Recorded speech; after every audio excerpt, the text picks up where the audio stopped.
something.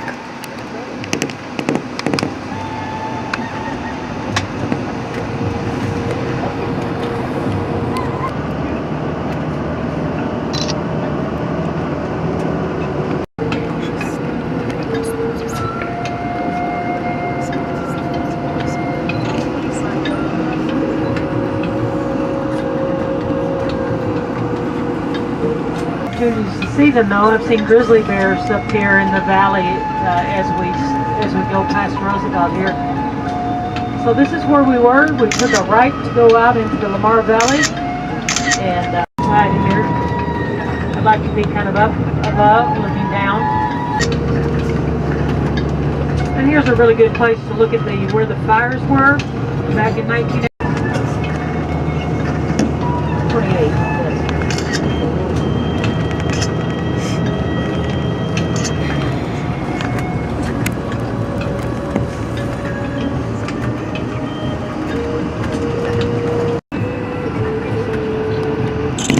About a 200 bison, I would say. Those, were they mule deer? Bison. Yeah, another bison. These are sections of the park that was actually outside of the caldera, where we also had this. And the reason they call it that is that there's a river system down below. We'll be able to see it. Over here at 1 o'clock, you can kind of see the black part of it over there, the lava. And the creek actually has eroded away where the volcano kind of dried up. And when you hike, you can hike down in through there, and you're just surrounded by about 500 feet of this black rock on both sides. Stone that you don't really read every 2.2 million acres. That's about 3,400 square miles. And it's 63 air miles from the north end of the park to the south end of the park. And it's about 54 air miles from the east and the west.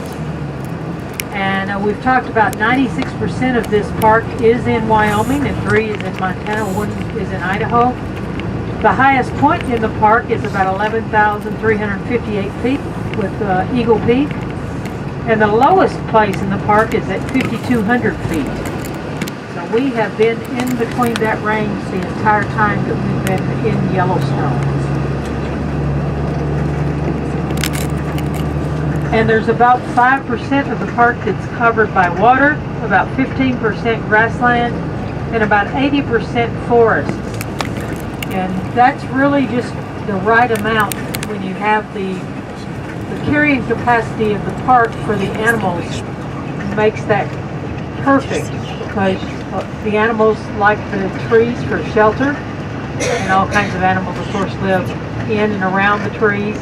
And then you have the nice open areas that we see in these valleys that are available for example, the bison herds.